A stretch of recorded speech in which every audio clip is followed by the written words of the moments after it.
Profeta 3 presenta Historia de la Redención, capítulo 3. Las consecuencias de la rebelión. Iglesia Adventista del Séptimo Día, San Isidro 80. En medio del huerto, cerca del árbol de la vida, se alzaba el árbol del conocimiento del bien y del mal, destinado especialmente por Dios para ser una prenda de la obediencia, la fe y el amor de Adán y Eva hacia Él. Refiriéndose a este árbol, el Señor ordenó a nuestros primeros padres que no comieran de él, ni lo tocaran, porque si lo hacían, morirían. Les dijo que podían comer libremente de todos los árboles del huerto, menos de este, porque si comían de él, seguramente morirían. Cuando Adán y Eva fueron instalados en el hermoso huerto, tenían todo cuanto podían desear para su felicidad. Pero Dios, para cumplir sus omnisciencias designios, quiso probar su lealtad antes que pudieran ser considerados eternamente fuera del peligro. Habían de disfrutar de su favor y Él conversaría con ellos y ellos con Él. Sin embargo, no puso el mal fuera de su alcance. Permitió que Satanás los tentara. Si soportaban la prueba, gozarían del perpetuo favor de Dios y de los ángeles del cielo. Satanás quedó sorprendido con su nueva condición. Su felicidad se había disipado. Contempló a los ángeles que como él habían sido tan felices, pero que habían sido expulsados del cielo con él. Antes de su caída, ni una sombra de descontento había malogrado su perfecta felicidad. Ahora todo parecía haber cambiado. Los rostros que habían reflejado la imagen de su Hacedor manifestaban ahora melancolía y desesperación. Entre ellos había continua discordia y acerbas recriminaciones. Antes de su rebelión, estas cosas eran desconocidas en el cielo. Satanás consideró entonces las terribles consecuencias de su rebelión. Se estremeció y tuvo miedo de enfrentar el futuro y vislumbrar el fin de todas estas cosas. Había llegado la hora de entonar felices cantos de alabanza a Dios y a su amado Hijo. Satanás había dirigido el coro celestial, había dado la nota. Luego, toda la hueste angélica se había unido a él, y entonces en todo el cielo habían resonado acordes gloriosos en honor de Dios y su amado Hijo. Pero ahora, en vez de esos dulcísimos acordes, palabras de ira y discordia resonaban en los oídos del gran rebelde. ¿Dónde está él? ¿No es acaso todo esto un horrible sueño?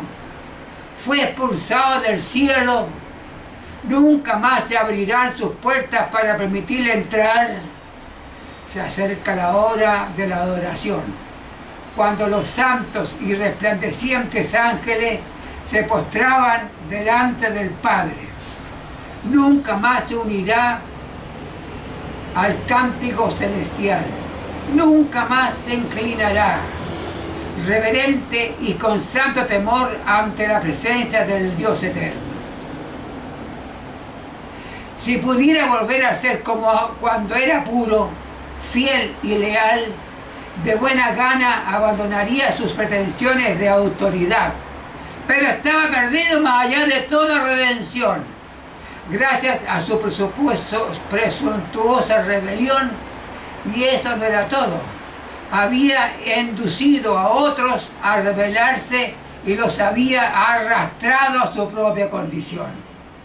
A ángeles que nunca habían pensado en poner en tela de juicio la voluntad del cielo o dejar de obedecer la ley de Dios, hasta que Él introdujo esas ideas en sus mentes al presentarles la posibilidad de disfrutar de mayores bienes y de una libertad más elevada y gloriosa. Por medio de esa sofisma los engañó.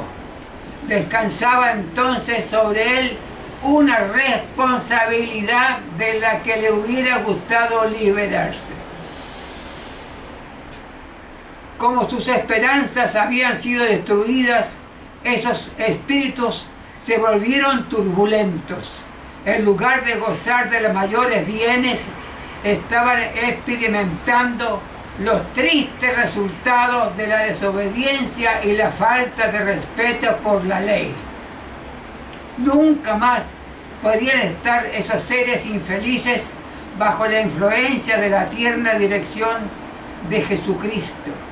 Nunca más podrían esos espíritus ser conmovidos por el profundo y fervoroso amor, por la paz y la alegría que su presencia siempre les había inspirado, para devolvérselos en gozosa obediencia y reverente honor. Satanás tembló al contemplar su obra. Meditaba a solas en el pasado, el presente y sus planes para el futuro. Su poderosa contextura temblaba como si fuera sacudida por una tempestad. Entonces pasó un ángel del cielo, lo llamó y le suplicó que le consiguiera una entrevista con Cristo. Le fue concedida.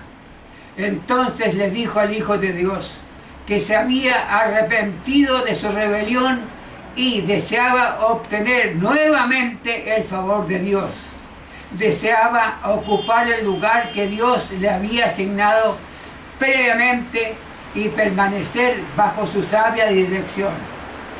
Cristo lloró ante la desgracia de Satanás, pero le dijo, comunicándole la decisión de Dios, que nunca más sería recibido en el cielo, pues éste no podía ser expuesto al peligro.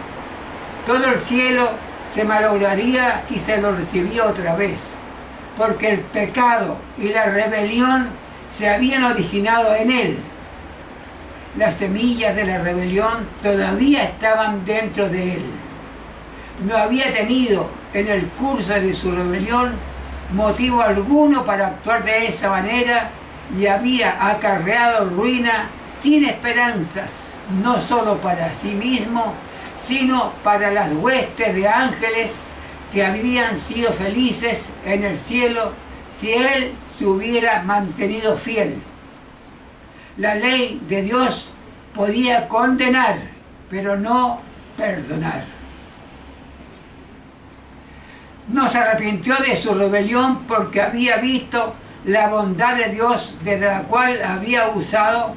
No era posible que su amor por Dios hubiera aumentado tanto desde la caída como para conducirlo a una gozosa sumisión y una obediencia feliz a su ley, que había sido despreciada.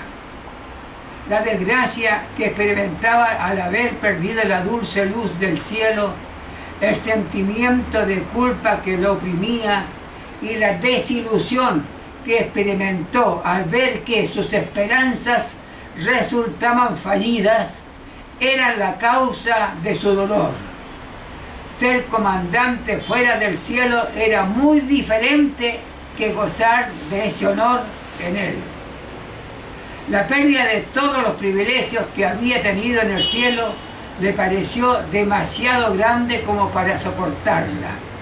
Deseaba recuperarlos. El tremendo cambio que se había operado en su situación no había aumentado su amor a Dios ni a su sabia y justa ley. Cuando Satanás se convenció plenamente de que no había posibilidad alguna de recuperar el favor de Dios, manifestó su maldad con odio acrecentado y ardiente vehemencia. Dios sabía que una rebelión tan decidida no permanecería inactiva. Satanás inventaría medios para importunar a los ángeles celestiales y mostrar desdén por la autoridad divina. Como no pudo lograr que lo admitieran en el cielo, montó guardia en la entrada misma de él, para no mofarse de los ángeles y buscar contiendas con ellos cuando entraban y salían. Procuraría destruir la felicidad de Adán y Eva. Trataría de incitarlos a la rebelión. Con plena conciencia de eso, produciría tristeza en el cielo. Los seguidores de Satanás salieron a su encuentro y él se levantó, asumiendo un aire arrogante, y les informó acerca de sus planes para apartar de Dios al noble Adán y a su compañera Eva. Si de alguna manera podía inducirlos a desobedecer, Dios haría algo para perdonarlos. Entonces él y todos los ángeles caídos dispondrían de una buena oportunidad para compartir con ellos la misericordia de Dios. Si eso fallaba, podrían unirse con Adán y Eva, pues una vez que hubieran transgredido la ley de Dios, estarían sometidos a la ira divina, lo mismo que ellos. Su transgresión también los pondría a ellos en este estado de rebelión y podrían unirse con Adán y Eva para tomar posesión del Edén y establecer allí su morada. Y si lo lograban, tener acceso al árbol de la vida que estaba en el medio del jardín, su fortaleza sería, según ellos, igual a la de los ángeles santos, y ni Dios mismo podría expulsarlos de allí. Satanás celebró una reunión de consulta con sus ángeles malignos. No todos estaban listos para unirse con el fin de llevar a cabo ese arriesgado y terrible plan. Les dijo que no confiaría a ninguno de ellos la realización de esa tarea, porque creía que solo él tenía suficiente sabiduría como para realizar una empresa tan importante. Quería que consideraran el asunto mientras él los dejaba con el fin de estar solo para madurar sus planes. Trató de convencerlos de que esa era su única y su última esperanza.